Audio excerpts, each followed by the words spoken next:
నమస్తే, welcome to our channel. ప్రస్తుతం మనతో ప్రముఖ ఆధ్యాత్మికవేత్త, ప్రముఖ జ్యోతిష్యులు బమిడి అనంత శర్మ గారు ఉన్నారు. వారితో మాట్లాడదాం. నమస్తే అండి. అనంత శర్మ గారు, మార్చి 30వ తారీఖు ఉగాది రోజు షష్టగ్రహ కూటమి కూడా వస్తుంది. అది మీనరాశిలోకి వస్తుంది. అసలు మీనరాశిలో షష్టగ్రహ కూటమి ఏ ఏ రాశుల మీద ఎటువంటి ప్రభావం చూపిస్తుంది, అలాగే ఏ ఏ రాశుల వారు ఎటువంటి పరిహారాలు పాటించాలి అనేది కూడా ఒకసారి. నువ్వు అడిగింది సాంప్రదాయమైన ప్రశ్న. మార్చి 30వ తారీఖు ఉగాది పండుగ నాడే మీనరాశిలో షష్టగ్రహ కూటం ప్రవేశిస్తుంది. మీనంలోనే 6 గ్రహాలు పడ్డాయి. ఏమ్మా, 6 గ్రహాలు ప్రభావం ఏ ఏ రాశి వాళ్ళకి ఏ ఏ ఇబ్బందులు వస్తాయి, ఏ ఏ రాశి వాళ్ళకి బాగుంటుందయ్యా అంటే ఇక్కడ చెప్పగలిగింది ఆ ప్రభావం చాలా కష్టతరంగా ఉంది. ఈ షష్టగ్రహ కూటం ఈ షష్టగ్రహ కూటం మార్చి 30 ఉగాది నుంచి 2026 ఉగాది పండగ దాకా 1 year కంటిన్యూగా ఉంది మీనరాశికి. అందులోనే రాహు కూడా ఉన్నాడు పాపం వాళ్ళకి. మీనరాశిలో రాహు అలా కూడా ప్రభావం ఎక్కువ చూపించేది ఉంది ఈ షష్టగ్రహ కూటం. ఇంకా పోతే ఫస్ట్ ఆఫ్ ఆల్ మేషరాశి వాళ్ళకి చాలా ఇబ్బందులు ఉన్నాయి. మేషరాశికి ఇబ్బందులు, వృషభ రాశికి ఇబ్బందులు ఏమా. అలాగే వృషభం, మిథున రాశికి టాపు బాగుంటుంది. మిథున రాశి వాళ్ళకి చాలా టాపుగా ఉంది అది. అలాగే కర్కాటక రాశికి స్వల్పం మిశ్రమ ఫలితాలు. సింహరాశికి టాపు. అలాగే పోతే కన్యా రాశికి మిశ్రమ ఫలితాలు. మా తులారాశికి టాపు. తులారాశికి, వృశ్చిక రాశికి కొంచెం ప్రాబ్లమ్స్ ఉన్నాయి, మరీ కాదు కానీ సగం మిశ్రమ ఫలితాలు వర్తిస్తాయి. అలాగే ధనుసు రాశి వాళ్ళకి టాపు.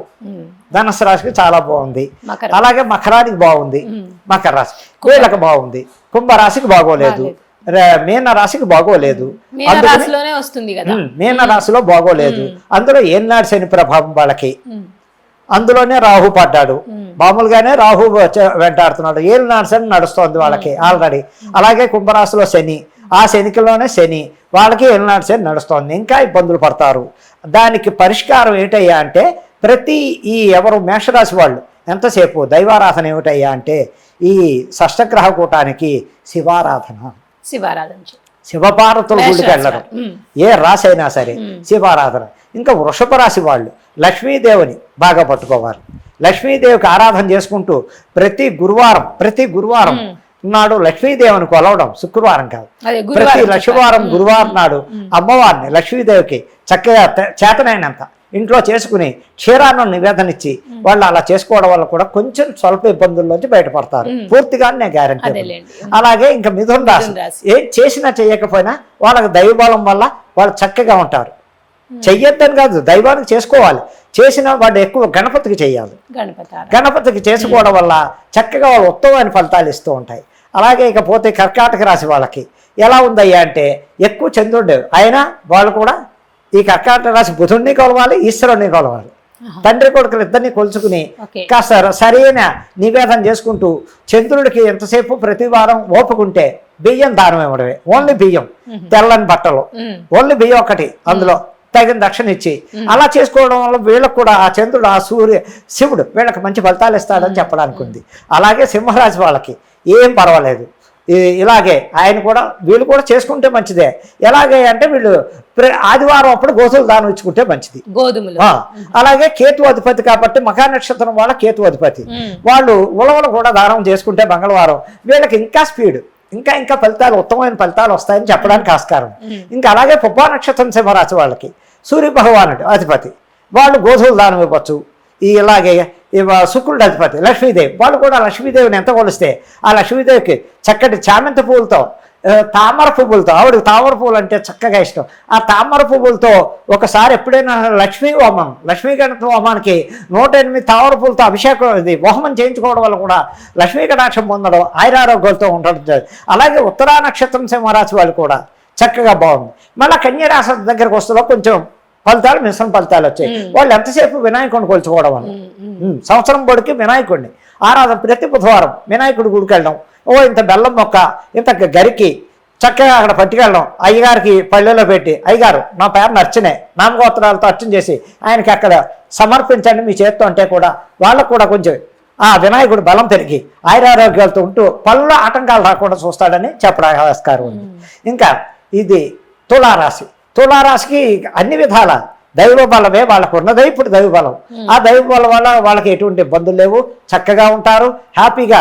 ఎక్కడైనా స్టక్ అయిపోయినా కూడా కదులుతూ ఉంటాయి. ఉద్యోగాల్లో ఏదైనా ఇబ్బందులు ఉంటాయి, ప్రమోషన్ రావడానికి, పేరు ప్రతిష్టలు రావడానికి తులారాశి వాళ్ళకి అన్ని విధాలా ఏ రకంగా చూసినా చాలా బాగుంది. అలాగే వృశ్చిక రాశికి ఎందుకు బాగోలేదు అంటే అప్పటి వరకు వీళ్ళకి కొంచెం ఇబ్బందులు ఉన్నాయి. వృశ్చిక రాశికి కూడా కొంచెం ఈ రకంగా అష్టమ శని దోషం ఉంది. ఉగాది అయిపోతుంది, అయినప్పటికీ కొంచెం వృశ్చిక రాశి వాళ్ళు కూడా తగిన జాగ్రత్తలు తీసుకోవాలి. వాళ్ళు ఎవరయ్యా అంటే సుబ్రహ్మణ్యేశ్వరుని కొలవాలి.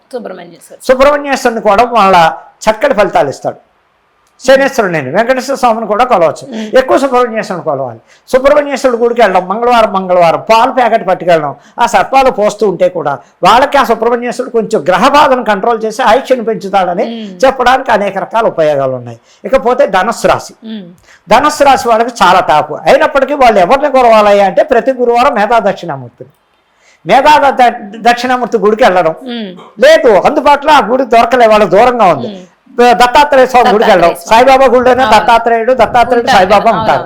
అలా ఆ ప్రతి గురువారం అక్కడికి వెళ్ళడం. శనగలు దానం ఇవ్వడం, ఇంట్లోనే నానబెట్టి పొద్దున్నే అది పొగిల్చి చక్కగా అందులో కరివేపాకు పోపు అన్ని వేసి మాత్రం క్యాన్లో పెట్టుకుని గుడికి వెళ్ళి ఇది ప్రసాదంగా పంచిపెట్టడం వల్ల కూడా వాళ్ళకి ఎంతో గురువు ఇంకా బలాన్ని ఇచ్చి ఆగిపోయినవి ఫైనాన్షియల్గా కానీ ఉద్యోగం రాకపోయినా కానీ ఇలాంటివి సంతోషం, ఆఖరి వివాహం కూడా కుదరకపోతే కానీ ఇలాంటివి జరగడానికి ఎన్నో శుభకార్యాలు మంచి శుభవార్తలు వినడానికి గురు ఆరాధన చెయ్యడం వల్ల వాళ్ళకి ఎంతో ఉపయోగపడుతుందని చెప్పడానికి ఆస్కారం ఉంది. అలా చెయ్యండి, వాళ్ళు బాగుంటారు. ఇకపోతే మకర రాశి వాళ్ళకి ఇంకా చెప్పక్కర్లేదు, ఇంకెక్కడి నుంచే స్టార్ట్ అయింది వాళ్ళ పీరియడ్. ఏ రకం అందులో గురు మహాదశ స్టార్ట్ అయిన వాళ్ళకి ఎంతో ఉత్తమమైన ఫలితాలు. గురువు అవ్వచ్చు, బుధ మహాదశ అవ్వచ్చు, శుక్ర మహాదశ అవ్వచ్చు. ఇటమ్మా ఇలా ఈ దశలు బుధ గురు శుక్ర దశలు నడిచి వాళ్ళకి ఈ మకర రాశి వాళ్ళు టాప్ పొజిషన్కి వెళ్ళిపోతారు. ఇప్పటిదాకా ఏ పనులు అవ్వట్లేదండి.